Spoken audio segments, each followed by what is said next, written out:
Bonjour Loris, bonjour Anaïs, bonjour Guy. Merci de nous accueillir au sein de votre siège chez Sermes, entreprise familiale. On se retrouve un an après le démarrage de votre projet stratégique autour de la durabilité et on va être ici aujourd'hui pour pouvoir vous interviewer sur les différentes avancées de ce chantier. Alors, pour débuter cette interview, Loris, pouvez-vous nous présenter Sermes en quelques mots et nous expliquer votre rôle dans l'entreprise? Sermes est une société familiale créée en 1949, toujours familiale ce jour. Avec mon frère et ma sœur, troisième génération, on a repris la direction de l'entreprise et je m'occupe de la stratégie et du développement de Sermes. Quel est le métier de Sermes? Sermes conçoit des solutions électriques sur mesure pour les bâtiments, pour les infrastructures et pour les process industriels. Et aujourd'hui, nous sommes répartis en 4 activités: les fils et câbles, motorisation et système d'entraînement, l'éclairage et l'appareillage des systèmes. Qu'est-ce qui vous a convaincu de vous lancer dans une démarche de durabilité chez Sermes? Est-ce que c'était par contrainte réglementaire ou est-ce que c'était ancré dans votre ADN familial? Sermes est une société familiale de plus de 75 ans.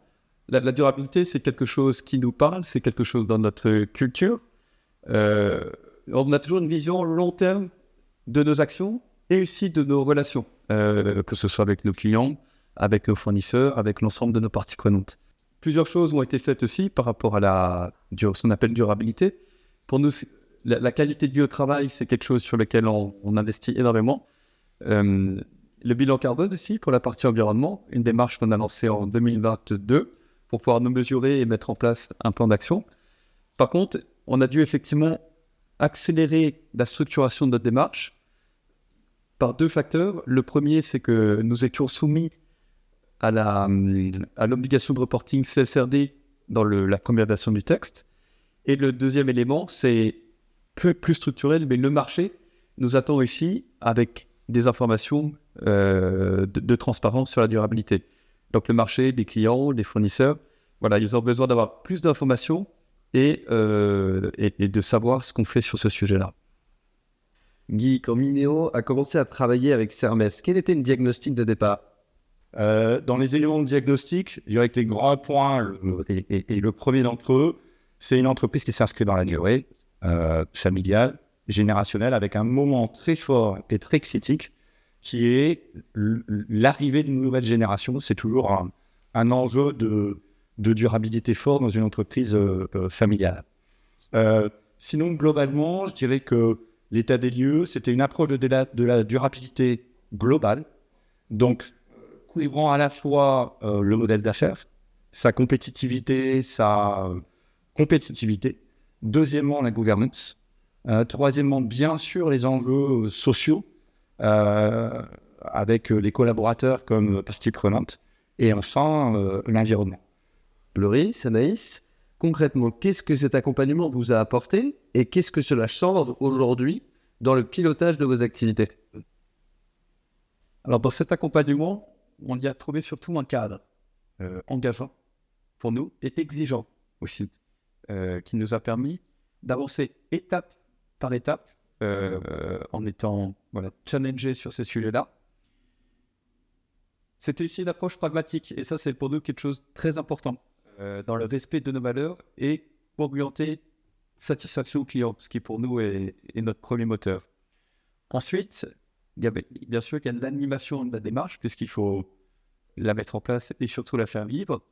Et là, on est ravis d'avoir Anaïs à nos côtés, qui va nous parler aussi de cette partie-là. Ce qui m'a beaucoup plu dans l'accompagnement, c'est que nous avons pu mobiliser les équipes autour d'un projet transverse et d'intelligence collective aussi.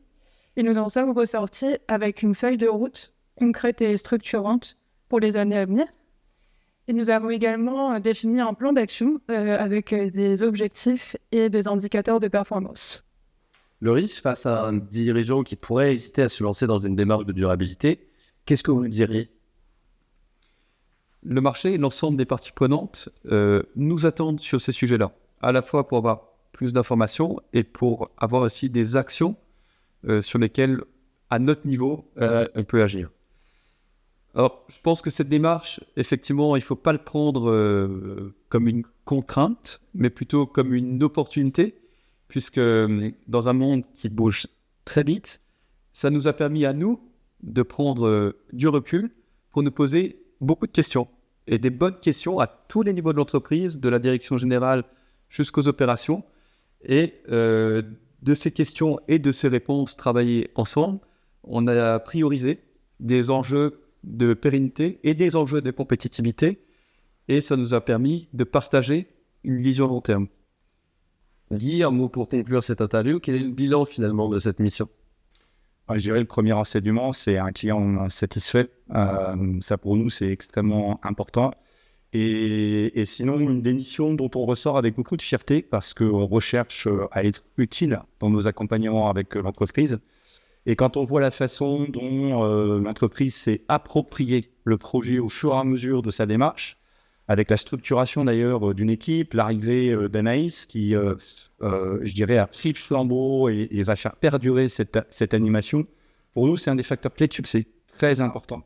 Dans ce type de démarche, c'est l'implication au départ et tout au long du projet du top management. Et là, en l'occurrence, on a la chance d'avoir l'actionnaire et la direction générale. Et puis, une animation des métiers qui se saisissent des plans d'action, mais avec un chef d'orchestre qui est là pour s'assurer que le mouvement perdure et que l'énergie est mise dans la durée et non pas dans l'instant.